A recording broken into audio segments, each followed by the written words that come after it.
и металлоискатель. Ощущение, было тяжело немного и довольно смешно, потому что перед друзьями.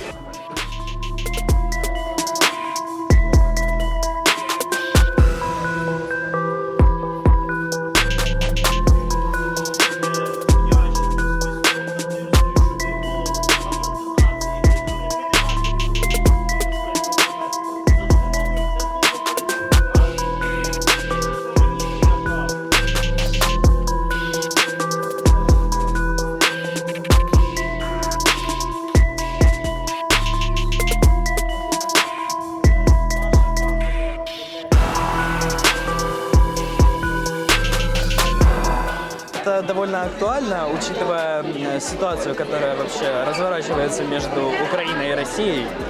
Да, вот страшно, очень страшно.